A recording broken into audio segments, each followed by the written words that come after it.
قبر کی کال کوٹری وہ بھول گئے اور منکر نکیر کے سوالات کو بھول گئے، اللہ کے حضور پیش ہونا بھول گئے۔ اذانیں ہو رہی ہے، نمازوں کا وقت ہے، تلاوت کی آواز باہر گونج رہی ہے، لیکن کانوں میں جوں تک نہیں رینگ رہی، اور غفلت کی ایسی زندگی کہ مسجد کے دیوار کے ساتھ گھر ہے، مسجد کی دیوار کے ساتھ اس کی ریڑھی ہے، مسجد کی دیوار کے ساتھ اس کا ٹھیلا اور ٹھیا ہے، لیکن اس کے باوجود صف میں نمازوں میں نظر نہیں آتا۔ ایسے لوگ بھی ہیں جنہوں نے ابھی تک رمضان میں بھی کوئی نماز نہیں پڑھی۔ ویا للاسفہ، ہائے افسوس ہے، ہم ان کی زندگی، ہم اپنی زندگی پہ رونا رو رہے ہیں، عبادات ٹوٹی پوٹی کر کے بھی ہم رو رہے ہیں، پتہ نہیں اللہ کی پکڑ نہ ہو جائے، اللہ کی گرفت نہ ہو جائے۔ ان بطش ربک لشدید، بڑے غفور اور رحیم کی بات تو ہم کرتے ہیں، لیکن اللہ نے اپنے بارے میں کہا کہ میں غفور الرحیم ہوں، وہی اللہ اپنے بارے میں کہہ رہا ہے یاد رکھنا میں سخت والوں کے لیے پھر سخت ہوں۔ ان بطش ربک لشدید، وہ سخت ہی تو ہے، اذان کی آواز سن رہا ہے لیکن ٹھیلے پہ مگن ہے، کاروبار میں مگن ہے، بینک بیلنس بنانے میں مگن ہے، یہ سخت ہی تو ہے۔ اذان کی آوازیں گونج رہی ہے، مسجد میں نمازیں ہو رہی ہے، نمازی حضرات جا رہے ہیں، انہیں دیکھ بھی رہے ہیں، اس کے باوجود ایک نماز میں بھی نہیں۔ احترام دوستوں، ساتھیوں، بزرگوں، قرآن پاک کی جو آیت اور ذخیرہ احادیث میں سے جو حدیث پاک تلاوت کی گئی ہے، بارگاہ الہی میں دعا ہے کہ خالق کائنات، مالک لم یزل، رب السماوات والارض، قرآن و سنت کے مطابق کہنے کی، قرآن و سنت کے مطابق عملی زندگی بسر کی توفیق عطا فرمائے۔ اللہ تعالیٰ قرآن کریم کے اندر ارشاد فرما رہا ہے، یا ایھا الذین آمنوا کتب علیکم الصیام، اے ایمان والو تم پر روزے فرض کیے گئے، کما کتب علی الذین من قبلکم، جیسے فرض کیے گئے تھے تم سے پہلے لوگوں پر، لعلکم تتقون، تاکہ تم متقی پرہیزگار بن جاؤ۔ یہاں اللہ تعالیٰ روزے کا ذکر فرما رہے ہیں اور ساتھ ساتھ گزشتہ انبیاء کی امتوں کا ذکر فرما رہے ہیں۔ یاد رکھنا تم پر صرف روزے فرض نہیں ہیں، بلکہ تم سے پہلے جو لوگ گزرے ہیں، تم سے پہلی جو امتیں آئی ہے، گزشتہ اور سابقہ امتوں پر بھی یہ روزہ رکھا گیا تھا اور ان کی شریعت میں بھی روزہ فرض کیا گیا تھا۔ ظاہر بات ہے، انسان کی ایک فطرت ہے، انسان کو گزشتہ چیزوں کی طرف توجہ دلانے سے، بات دکھانے سے، سمجھانے سے اسے بات سمجھ آ جاتی ہے۔ اگر کسی کو پریشانی آئی تھی تو دوسرے شخص کو ایک لحاظ سے تسلی دی جاتی ہے کہ فلاں پر بھی ایسی پریشانی آئی تھی، مصیبت آئی تھی، بیماری آئی تھی، لیکن تم فکر نہ کرو، اگر تم پر یہ بیماری آئی ہے تو جلد انشاءاللہ تم ٹھیک ہو جاؤ گے۔ ایک لحاظ سے اسے ایک تسلی دی جاتی ہے، اور وہی اللہ تعالیٰ ذکر فرما رہے ہیں، یا ایھا الذین آمنوا کتب علیکم الصیام، ایمان والو تم پر روزے فرض کیے گئے کہ جس طرح تم سے پہلی امتوں پر روزہ فرض کیا گیا تھا، جس طرح پچھلی امت کے لوگ وہ روزہ رکھ کر بھوک پیاس برداشت کر کے مرے نہیں، لہذا تم بھی روزہ رکھ کر بھوک پیاس برداشت کر کے مرو گے نہیں۔ یہ اللہ تعالیٰ بتلانا چاہ رہے ہیں کہ تمہیں تسلی ہونی چاہیے۔ اور گزشتہ امتوں میں جو روزہ اگر آپ دیکھیں گے، انتہائی سخت اور دشوار اور شدید قسم کے انہیں شرائط کا سامنا کرنا پڑتا تھا۔ حضرت مریم علیہ السلام کی آپ زندگی دیکھیں، سورہ مریم کے اندر اللہ تعالیٰ نے فرمایا، فَقُولِي إِنِّي نَذَرْتُ لِلرَّحْمَنِ صَوْمًا فَلَنْ أُكَلِّمَ الْيَوْمَ إِنسِيًّا۔ حضرت مریم علیہ السلام جب قوم پہ آئی بچہ لے کر، حضرت عیسیٰ علیہ السلام ایک دن کے، تو حضرت مریم علیہ السلام پر لوگ بات کرنے لگے، تو حضرت مریم علیہ السلام نے کہا کہ بھائی میں تم سے بات نہیں کر سکتی، اشارے کے ساتھ کہا میں روزے سے ہوں، فلن اکلم الیوم انسیہ، میں بھول سے بھی تم سے بات نہیں کر سکتی۔ تو اس شریعت میں آپ دیکھیں بات کرنے سے روزہ ٹوٹ رہا ہے، اتنا سخت اور اتنی سخت پابندی اور شرائط۔ پھر کسی امتوں میں 2 مہینے کے روزے، پھر کسی میں ایسا روزہ کہ ایک دن روزہ دوسرے دن افطار، یعنی ایک دن آپ کھاؤ پیو دوسرے دن روزہ رکھو، پھر ایک دن کھاؤ پھر دوسرے دن روزہ رکھو۔ اس طرح سخت سے سخت حالات اور دشوار اور شرائط کے ساتھ ان پر روزے آئے ہیں، اور یہ امت محمدیہ ان پر بھی ابتدائے اسلام میں آپ دیکھیں گے کہ روزہ انتہائی سخت قسم کا تھا۔ جو ہی آنکھ لگ جائے بس آپ کا روزہ اسٹارٹ ہے۔ ایک واقعہ لکھا ہے کہ ایک صحابی تھے اور وہ بہت بڑی محنت چفاکش تھے، اور گرمی کی شدت تھی، پیاس اور بھوک نڈھال کر چکا تھا، اور یہ صحابی رسول جو ہے افطار سے کچھ وقت گھر پر تشریف لائے، اور افطار میں کچھ وقت باقی تھا، لیکن تھکاوٹ اور بھوک پیاس کی شدت بہت زیادہ تھی، اور انہوں نے بیوی سے کہا، وہ پانی لینے کے لیے باہر گئی صحن پہ، آنے میں ان کو دیر لگی، اتنے میں ان کی آنکھ لگ گئی، اور یہ صحابی رسول جو ہے یہ سو گئے۔ اب ان کی آنکھ کھلی جب افطار کا وقت داخل ہو چکا تھا،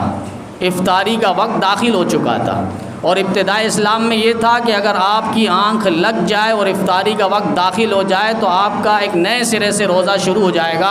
اگلے دن پھر افطار تک آپ نے روزہ رکھنا ہوگا، بھوک پیاس برداشت کرنی ہوگی۔ اب یہ صحابی تو دن کے مارے اور بھوک پیاس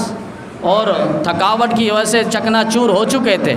لیکن جو ہی آنکھ لگی پھر دوبارہ اٹھے تو افطاری کا وقت داخل ہو چکا تھا۔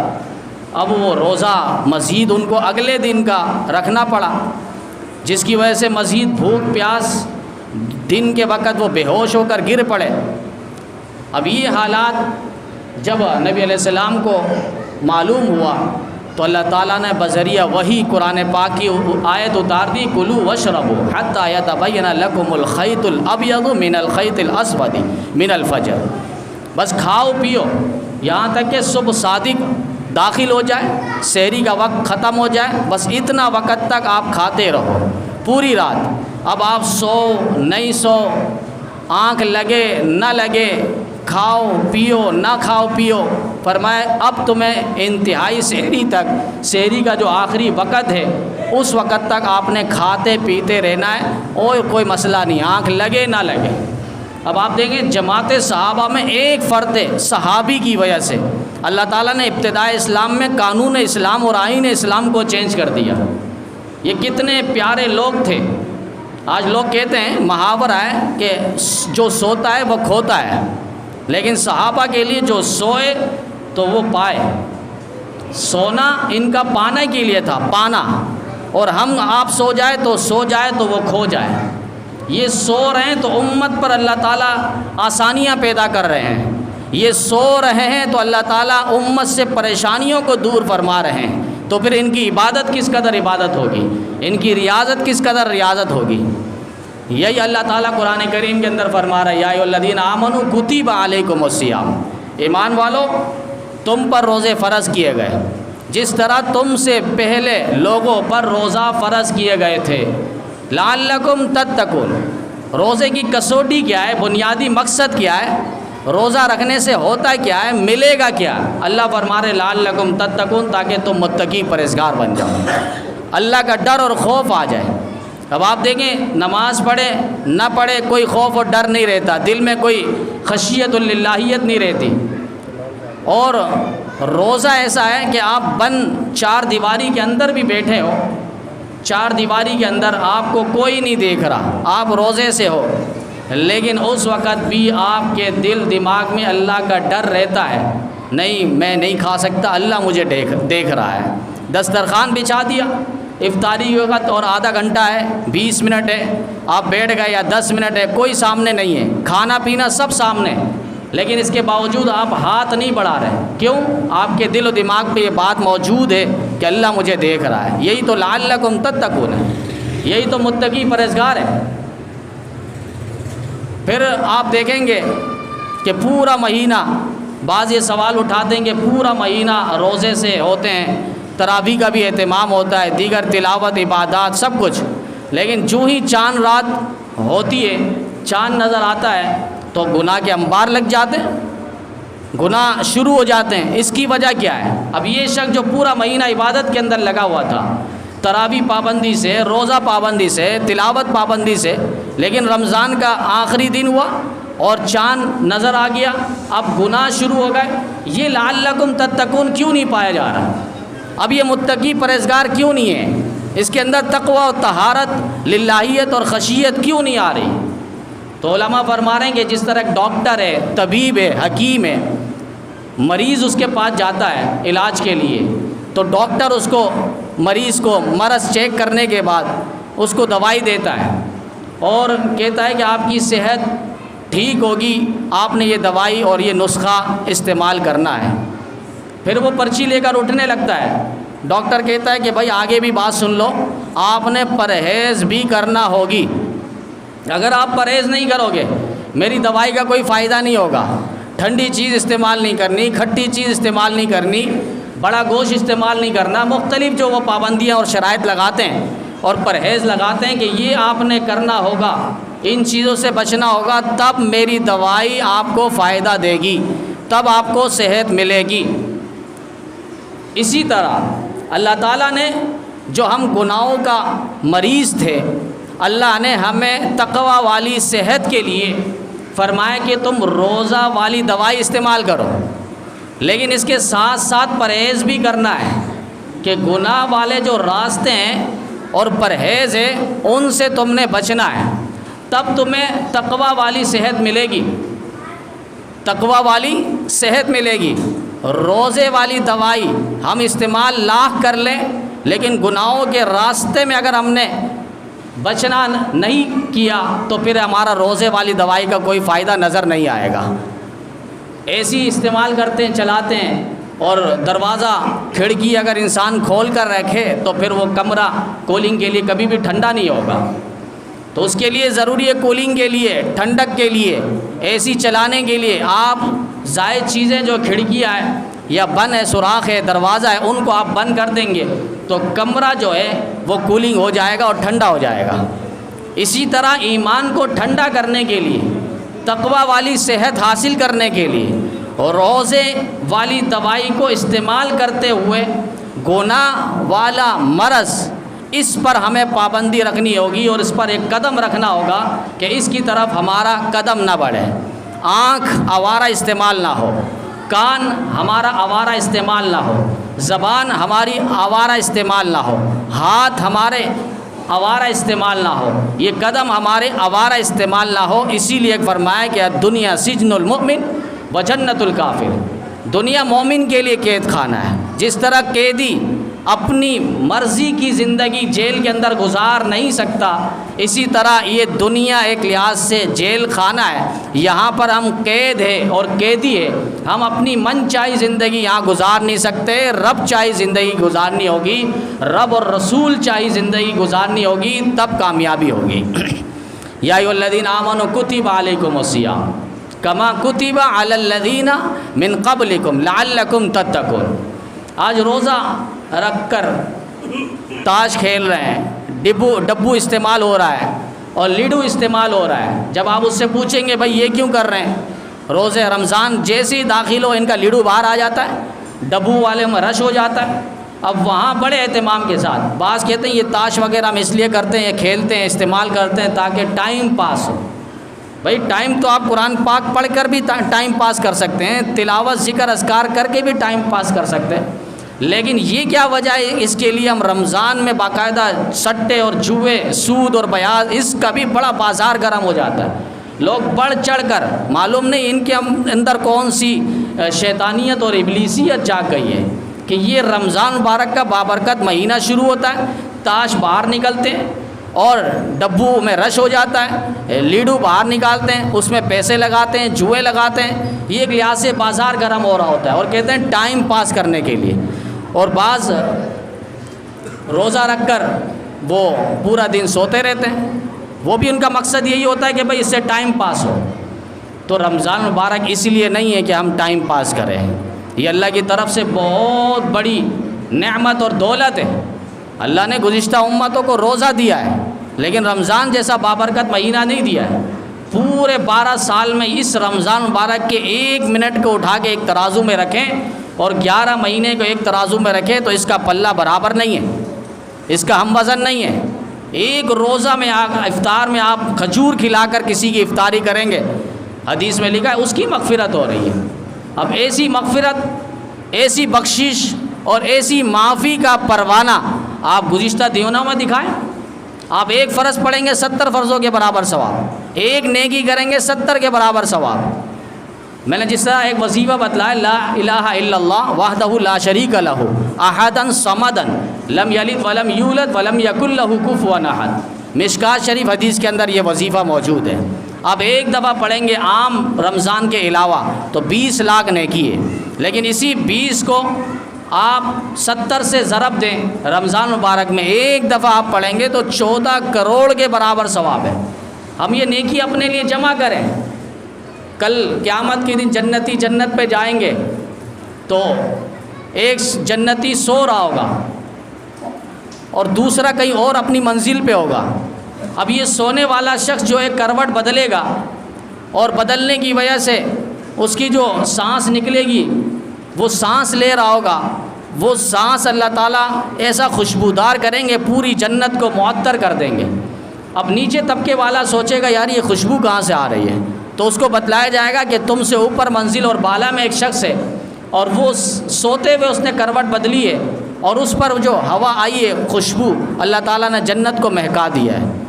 تو وہ تمنا کرے گا کاش میں بھی ایک نیکی اور کر لیتا، اس سے بڑھ کے میں آگے بڑھ جاتا۔ تو یہ تمنا ہمیں دنیا کے اندر کرنی ہوگی کہ ہم دنیا کو واقعتاً بنائیں، یہ آخرت کی کھیتی ہے۔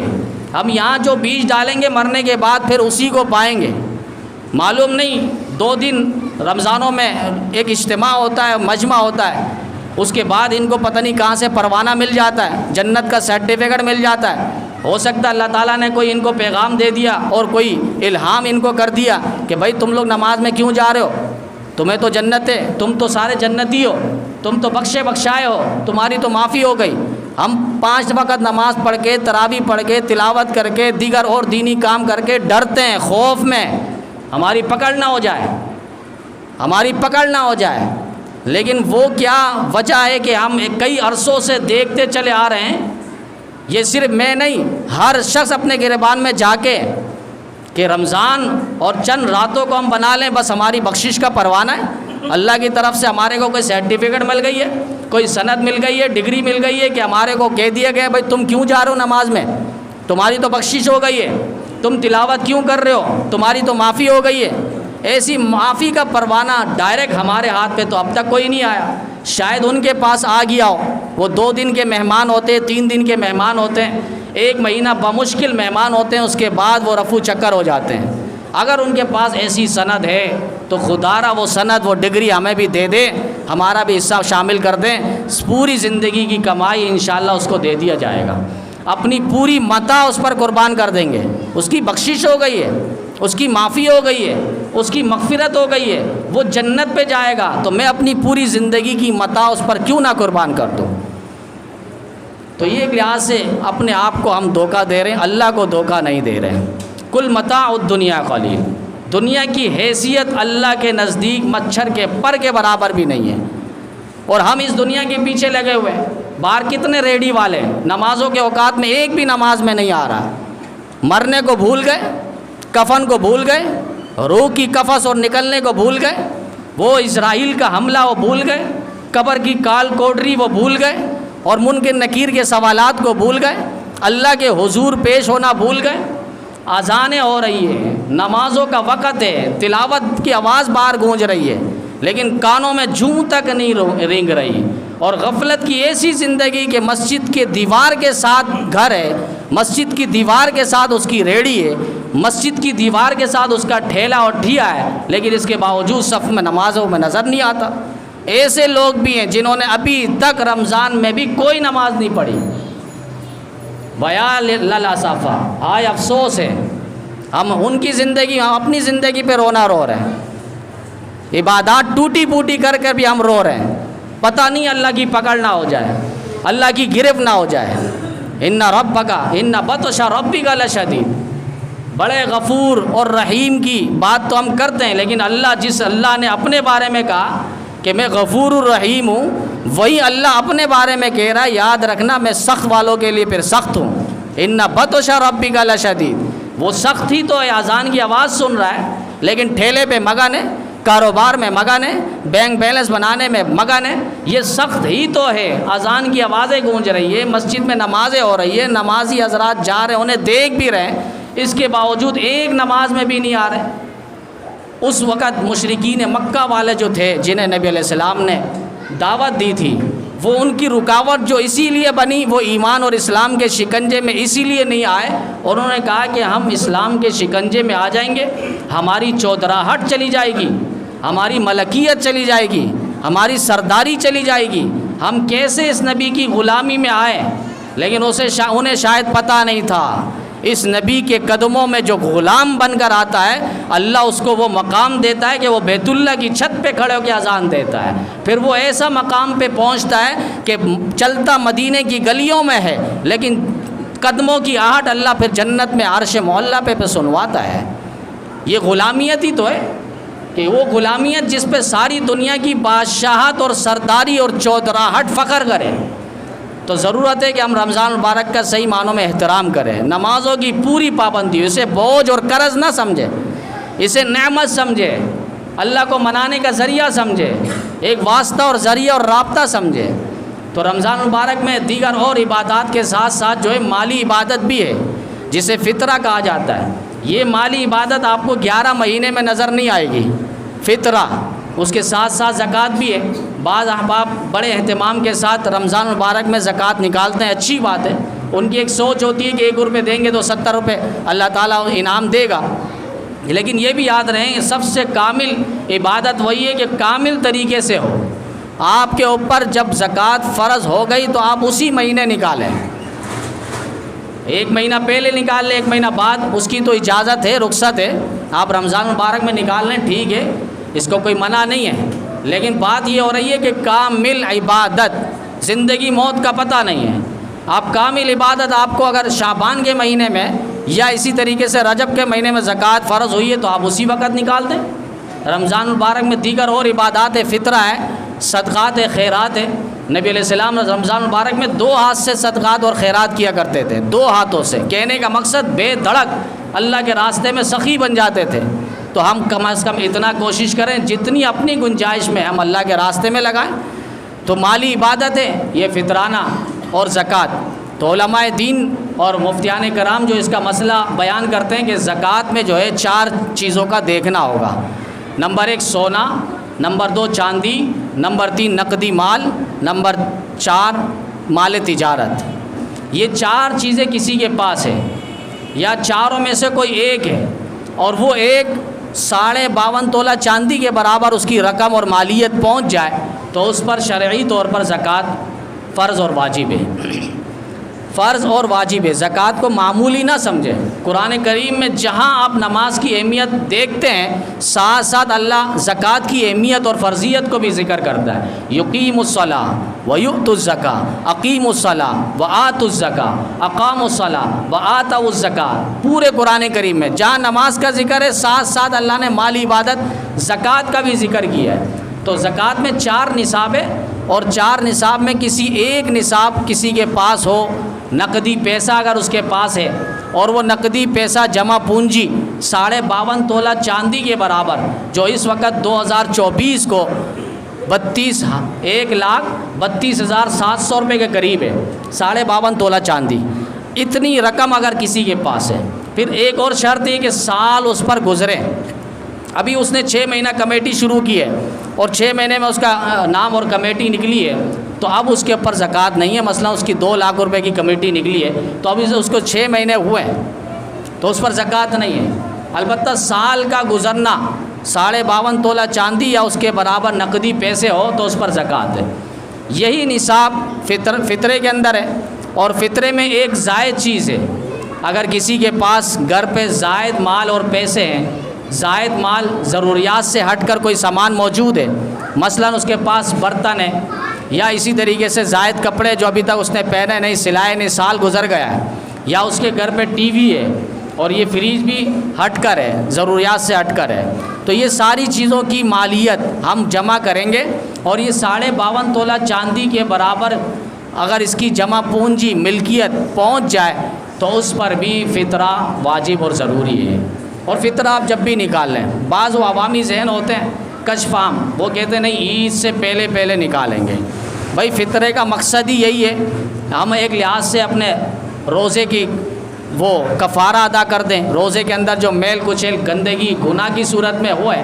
وہ ہم دور کریں۔ اسی طریقے سے ہمارے جو غربا مساکین ہیں، فقراء ہیں، ان کی ہم مالی مدد پہلے ہی کر لیں۔ اب عید والے دن کریں گے، وہ کہاں سے کپڑا لینے جائے گا، وہ جوتا کہاں سے لینے جائے گا، وہ اپنی ضروریات کہاں سے پوری کرے گا، تو ہم پہلے بھی ادا کریں گے۔ کوئی مفتی صاحب نے یہ نہیں لکھا کہ اس کا فطرہ ادا نہیں ہوگا۔ اور ایک ہے فدیہ کے بارے میں مسئلہ یہ ہوتا ہے کہ فدیہ شیخ فانی، ایسا بوڑھا ہے، کمزور ہے، جو اور زندگی پا نہیں سکتا صحت والی، یا ایسا بیمار شخص ہے جس کو ڈاکٹر نے کہہ دیا کہ آپ کا یہ بیماری جو ہے یہ لا علاج بیماری ہے، آپ کو مزید صحت اور زندگی آگے نہیں مل سکتی، یا ایسی بیماری ہے جو اضافہ ہونے کا خطرہ ہے، تکلیف بڑھ جانے کا خطرہ۔ فرمایا اب یہ شخص جو ہے ڈاکٹر کے کہنے پر یہ فدیہ ادا کر سکتا ہے۔ ایسی بیماری جس کو آگے صحت نہیں مل سکتی کہ آپ کو صحت والی زندگی مل جائے گی، تو وہ اس لحاظ سے اگر 2 مہینے بعد ڈاکٹر کہیں کہ بھائی 2 مہینے بعد آپ یہ بیماری سے صحت یاب ہو جائیں گے، تو اب یہ 2 مہینے بعد اس روزے کی قضا کرے جو ابھی اس کی روزہ رہ گیا ہے، وہ بعد میں اس کی قضا کر لے۔ لیکن یہ نہیں کہ وہ 2 مہینے بعد اب وہ ابھی فدیہ ادا کر رہا ہے، فدیہ ادا کرے گا اس کا ثواب مل جائے گا، لیکن صحت ملنے کے بعد 2 مہینے بعد ان روزوں کی قضا ضروری ہے جو روزے اس سے رہ گئے ہیں۔ تو یہ فدیہ ہے، اور فدیہ یہ فطرانے کے برابر ہے، یعنی اس وقت جو تقریباً 300 ساڑھے 300 روپے چل رہا ہے ایک فطرہ، تو ایک روزے کا فدیہ وہ ایک فطرہ ہے، یعنی 300 اور 350 جو بھی ہے۔ اور اس کے ساتھ ساتھ اگر نماز کا کوئی فدیہ ادا کرتا ہے، امام محمد رحمہ اللہ نے اسی مسئلے پر قیاس کیا ہے، لیکن یہ کہ اگر مرنے والا دنیا سے چلا گیا اور اس کے ورثاء میں ایسے نیک بچے اولاد ہیں اور ان کو اپنے والد کا غم اور تکلیف کا اندازہ ہے، کہیں ایسا نہ ہو والد نے اتنی نمازیں نہیں پڑھی، اللہ کے ہاں پکڑ نہ ہو جائے، اور وہ اپنی خوشی کے ساتھ سب ورثاء کو ملائے، ان کی خوشی کو سامنے رکھیں، اور اس کے بعد کہیں کہ ہمارے ابا کے ذمے اتنی نمازیں تھیں، تو لہٰذا ہر نماز کا ایک فطرہ ادا کریں۔ ہر نماز کا تقریباً پورے دن میں 6 نمازیں بنتی ہے، جو وطر کی نماز ہے وہ واجب ہے، اس کا الگ فطرہ ادا ہوگا۔ تو اس طرح وہ تقریباً جتنی نمازیں بنتی ہیں احسان کے درجے میں، کوئی فرض اور واجب نہیں ہے، اگر ادا کر لیں تو ان کو ثواب مل جائے گا، اور ان کا جو موسی دنیا سے جو گیا ہے، انتقال ہوا ہے، ان کی روح کو بھی خوشی ہوگی۔ تو یہ زکوٰۃ ہے اور یہ فطرہ ہے۔ زکوٰۃ میں یہ عموماً یہ 4 چیزوں کا نصاب دیکھا جاتا ہے، اور زکوٰۃ جو ہے وہ مستحق کو دینا ضروری ہے۔ بیوہ اور یتیمی یہ شرعی نقطہ نظر نہیں ہے۔ بعض پوچھتے ہیں کہ بھائی بیوہ ہے اسے ہم زکوٰۃ دے سکتے ہیں؟ تو ہم نے آگے پوچھ لیا اس کے پاس پراپرٹی جائیداد ہے، تو کہا کہ اس کے پاس تو جائیداد تقریباً 45 لاکھ روپے کی جائیداد کی وہ مالکن ہے۔ تو 45 لاکھ روپے کی اگر وہ مالکن ہے، آپ وہ بیوہ تو ہے اپنی جگہ، لیکن شرعی نقطہ نظر پہ وہ مستحقہ نہیں ہے، اسے آپ زکوٰۃ نہیں دے سکتے۔ تو بیوہ کے ساتھ ساتھ مستحق ہونا ضروری ہے، اور اس کے پاس ضروریات سے ہٹ کر گھر پہ ایسے سامان جو 52.5 تولہ چاندی کی ملکیت پہ پہنچ جائے، اگر اس کے پاس اتنی مالیت نہیں ہے تو فرمایا آپ اس کو زکوٰۃ دے سکتے ہیں۔ لیکن اس کا یہ معنی بھی نہیں کہ آپ نے کھوج لگانا ہے ان کے گھر پہ جا کے، بھائی آپ کے پاس کیا ہے، چائے کے بہانے سے چلے گئے اور جا کے اندازہ لگا رہے ہیں، اور وہ کچن پہ گئی بیوہ اور یہاں سے پیٹی اٹھا کر دیکھ رہے اندر کیا کیا سامان موجود ہے، سونا اور برتن وغیرہ تو نہیں ہے۔ تو شریعت میں اتنی کھوج نہیں ہے، آپ نے ایک اندازہ لگا لیا، ظاہر کو دیکھ لیا اور پوچھ لیا، بس اتنا کافی ہے، اس کے بعد آپ نے زکوٰۃ دے دی، بعد میں آپ کو پتہ چلا کہ یہ تو مستحق ہی نہیں تھا، لیکن شرعی نقطہ نظر سے آپ نے زکوٰۃ ادا کر لی، آپ کی زکوٰۃ ہو گئی ہے۔ زکوٰۃ کن لوگوں کو نہیں دے سکتے؟ اصول اور فروع کو زکوٰۃ نہیں دے سکتے۔ میں اپنے اوپر کے حصے کو میرا والد ہے، والد کا والد ہے، دادا ہے، پر دادا ہے، سکھر دادا، لکھر دادا، اکھر دادا، یہ اوپر کے جو حصے اسے اصول کہا جاتا ہے۔ میں اپنی والدہ کو نہیں دے سکتا، نانی کو نہیں دے سکتا، پر نانی کو نہیں دے سکتا، یہ اوپر کے حصے۔ اور اسی طریقے سے فروع کہتے ہیں نچلے کے حصے کو، میرا بیٹا ہے، پھر پوتا ہے، پڑ پوتا ہے۔ اب وہاں آگے یہ سلسلہ جو چل رہا ہے فروع اس کو کہتے ہیں۔ اصول اور فروع کو زکوٰۃ نہیں دے سکتے، درمیان کی شاخوں کو آپ زکوٰۃ دے سکتے ہیں۔ بہن بھائی کو، بھائی بہن کو زکوٰۃ دے، اس کی اجازت ہے اگر وہ مستحق ہے۔ اسی طریقے سے پھوپھی کو، آپ کسی نے مسئلہ پوچھا تھا، پھوپھی کو، انہیں بھی آپ زکوٰۃ دے سکتے ہیں، خالہ کو زکوٰۃ دے سکتے ہیں، یہاں تک کہ اپنے سسر کو زکوٰۃ دے سکتے ہیں۔ میاں بیوی کو اور بیوی میاں کو نہیں دے سکتی زکوٰۃ، یہ آپس میں نہیں دے سکتے۔ وہ میمن والوں کا قصہ مشہور ہے، وہ کہتے ہیں ایک ہاتھ سے دوسرے ہاتھ سے لین دین کرتے، وہ آپس میں دے دے۔ وہ ان کو چونکہ پراپرٹی کی بڑی فکر ہوتی ہے، کسی نے لطیفے کے طور پہ کہا کہ ایک میمن جو ہے وہ بڑا نیک تھا، دنیا سے چلا گیا، اب اس کو کسی نے جہنم میں جلتا ہوا دیکھا، اس سے وجہ پوچھی، بھئی آپ تو بڑے نیک تھے، نمازی تھے، آپ جہنم میں کیا کر رہے ہو؟ انہوں نے کہا اللہ تعالیٰ نے جنت میں میرے کو محل اور پلاٹ بنگلے دیے تھے، میں نے وہ کرائے پہ دے کر یہاں پر آ گیا۔ تو وہاں پر بھی وہ سودے بازی کر رہا ہے، لین دین وہاں بھی سلسلہ چل رہا ہے۔ ایک میمن کے بارے میں مشہور ہے کہ وہ اللہ کے پاس پہنچا اور اس کی نیکی اور گناہ دونوں برابر تھے، دونوں پلے برابر ہیں۔ اب اس کو جائے دے کہاں دے؟ جنت پہ جا نہیں سکتا، نیکی نہیں ہے ایک، جہنم جا نہیں سکتا، اس کے برابر اس کے پاس گناہ نہیں ہے، اب کرے کیا؟ اللہ نے اس سے پوچھ لیا کہ ہاں بھائی کہاں جانا ہے؟ تو انہوں نے آگے جواب دیا اللہ جہاں 1 روپے کا فائدہ ہو مجھے وہیں بھیج دے۔ تو وہاں فائدہ ہم تلاش کر رہے ہیں۔ یہ کسی نے لطیفے کے طور پر ویسی بات کی ہے، لیکن وہ دنیا میں بھی دین کے راستے پہ بھی بڑے وہ مال خرچ کرتے ہیں، اللہ کے راستے میں بھی ان کا بڑا جذبہ اور خیرات کا، صدقات کا ایک بڑا ایک لحاظ سے دینی رفائی عامہ، باقاعدہ وہ اپنے یہاں ارد گرد میں تو کسی غریب کو بھی پلنے نہیں دیتے۔ اگر کوئی غریب بھی ان کے خاندان میں، ان کے پڑوس میں بھی ہوگا، مگر شرط یہ کہ اپنی زبان والا ہوگا، اسے وہ پروٹوکول دیتے ہیں اور باقاعدہ بڑے اہتمام کے ساتھ ان کو دکان یا کوئی بھی جو وہ چلا سکتا ہے، کام کر سکتا ہے، اسے وہ ساری چیزیں لا کر دیتے ہیں، پھر وہ آہستہ آہستہ وہ قرض کو اتارتا ہے، پھر اس کو بھی پراپرٹی اور مالدار بنا دیا جاتا ہے۔ تو یہ ایک لحاظ سے زکوٰۃ جو ہے وہ سسر کو بھی دے سکتے ہیں۔ اس کی دو وجہ، دو فائدے ہیں علماء نے فرمایا، ایک تو یہ کہ سسر کی خدمت ہو جائے گی، اور دوسرا یہ کہ بیوی کے سامنے یہ ذرا چوڑا ہو جائے گا کہ بھائی میں نے آپ کے والد کی ایک لحاظ سے خدمت کی، انہیں زکوٰۃ دی ہے۔ تو یہ زکوٰۃ جو ہے یہ بھی عبادت ہے، فطرہ یہ بھی عبادت ہے۔ بعض رمضان المبارک میں جو ہے گانے کے حوالے سے اور قوالی کے حوالے سے مسئلہ انہوں نے پوچھا ہے بڑی شدت کے ساتھ۔ تو گانا تو ویسے ہی حرام ہے، رمضان ہو یا غیر رمضان ہو، اور روزے کی حالت میں گانا وہ حرام در حرام ہے۔ جس طرح میں نے مثال دی تھی، باہر ایک شخص گالی دیتا ہے، اس کا گناہ وبال اپنی جگہ ہے گناہ، لیکن ایک مسجد کے صحن پہ گالی دینا وہ الگ گناہ ہے، اس کا اجر، اس کا بدلہ جو ہے بڑھ جاتا ہے۔ اسی طرح فرمایا کہ جو گانا ہے یہ رمضان المبارک میں روزے کو ایک لحاظ سے مکروہ کر دے گا اور وہ ثواب سے محروم ہو جائے گا، اس کی فرضیت ادا ہو جائے گی، قضا ضروری نہیں ہے۔ بعض اسی بہانے کیا کرتے ہیں، گانا نہیں سنتے،